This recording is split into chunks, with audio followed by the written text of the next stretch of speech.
We're almost done. Make an estimate for each problem, then solve. Use US traditional multiplication for problems 12 and 13. Use your estimates to check whether your answer makes sense. So my estimate here, I'm going to keep it pretty simple for me. And it's going to be 300 times 8, which gives me 2,400. Alright, so now, traditional, we are going to do 8 times 9, which is 72. I write my 2. Carry my 7 up. 8 times 7 is 56, plus 7 more is 63. 3, carry the 6. 2 times 8 is 16, plus 6 more gives us an answer of 22. We put all that together, and our final answer is 2,232. Double checking that it matches, or it's pretty similar to my estimate, and it looks like we are good. Now coming over to 13, our estimate here, 78. That's pretty much 80 and 23, let's call that 20. Multiply those together, and we get 1,600 or 1,600. Now here we're going to do 78 times 23. We do 3 times 8 is 4, carry the 2. 3 times 7 is 21, plus 2 more is 23. Now let's look at the 2. 2 times 8 is 16, carry the 1. 2 times 7 is 14, plus that extra 1 is 15. Add it up.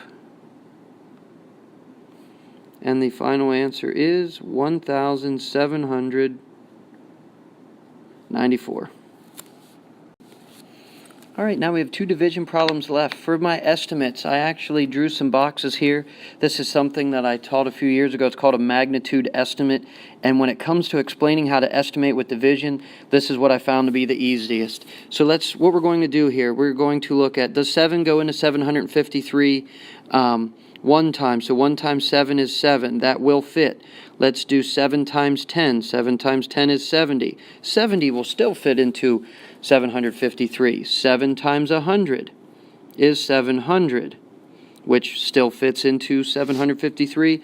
And 7 times 1,000, whoa, that looks a little too big, so we know that that one's out. So the largest amount that fits in, we know that our answer will be somewhere in the hundreds. Now let's take a look here. If we do 753 divided by 7. This one I'll do traditional, and the next one I will work through with partial quotient. So traditional, does 7 go into 7? Yes, it does one time. Subtract. We get a 0. Bring down the 5. Now be careful with this one. Does 7 go into 5? No, so we must write a 0. Subtract it. 53. Does 7 go into 53? You bet. You can list your multiples on the side. I'm pretty good with my facts, so I know that 7 times 7 equals 49. And if I go to 7 times 8, that's going to be 56, and that's too big. So I'm going to be able to write a 7 up here, 49, and that's going to give me a remainder of 4.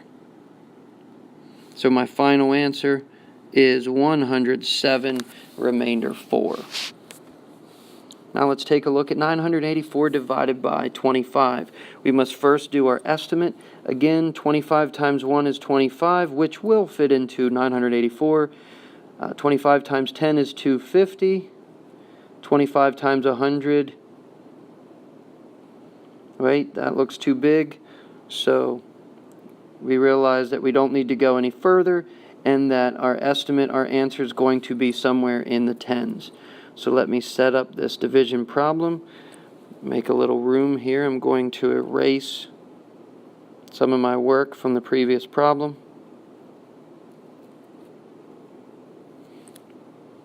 And we have 984 divided by 25. I'm going to bring this down. Okay, I need to figure out how many 25s go into 98. The easiest way to do that, let's count by 25s. 25, 50, 75, 100. I think that's going to be plenty far enough. So 25 goes into 98, it looks like 3 times for 75. But wait a second here. We need a number under that 4. So we put a 0. Whenever you add a 0 to the inside, you must add a 0 to your partial quotient. Our next step is to subtract. We get 234. Now we need to continue counting by 25s, listing our multiples. We get 150, 175, 200, 225, 250. It looks like the closest we are going to get is the 225. How many 25s is that? Let's count. 1, 2, 3, 4, 5, 6, 7, 8, and 9. So we put a 9 in our partial quotient. We subtract. Something weird that sometimes happens. Remember, you cannot subtract going up. You must borrow. The 3 becomes a 2, and the 4 becomes a 14, giving us an answer of 9. And our final answer for this question and for the review sheet, 39 remainder 9. I hope this helps.